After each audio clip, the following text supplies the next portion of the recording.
ابھی جو نماز ہو رہی تھی ہم آپ کے سامنے سے گزر رہے تھے. نمازی کے آگے سے گزرنا منع ہے، یاد رکھیے گا. نمازی کے آگے سے گزرنا منع ہے. اگر کوئی آپ کے پیچھے نماز پڑھ رہا ہے تو آپ کو وہیں پہ رک کے انتظار کرنا ہے جب تک وہ نماز نہ پڑھ لے.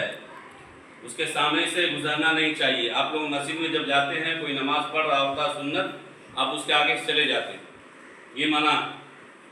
ہاں، ہم اس لیے گزر رہے تھے کہ چونکہ ہم آپ کو سکھا رہے تھے. یہاں پر سکھایا جا رہا تھا، نہ کہ نماز ہو رہی تھی، بلکہ نماز کی ایک مشق ہو رہی تھی. نماز کی ایک ٹریننگ دی جا رہی تھی، کس بچے کا ہاتھ کہاں بندھا ہوا ہے، کون صف میں کھڑا ہے، کون کیسے بیٹھا ہے. اس لیے ہم آپ کے سامنے سے گزر رہے تھے. ورنہ نمازی کے آگے سے گزرنا منع ہے، گزرنا نہیں چاہیے. بلکہ اگر اس کا گناہ آپ کو معلوم ہو جائے کہ نمازی کے آگے سے گزرنا کتنا بڑا گناہ ہے، تو آدمی 40 سال بھی انتظار کرنا پڑے تو کرے گا.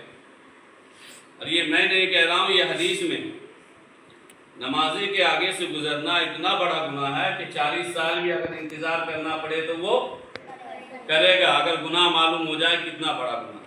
اس لیے آپ لوگ مسجد میں بھی جائیے تو نماز جو پڑھ رہے ہیں اس کا خیال رکھیے گا. ٹھیک ہے؟ ٹھیک. دعا کرو.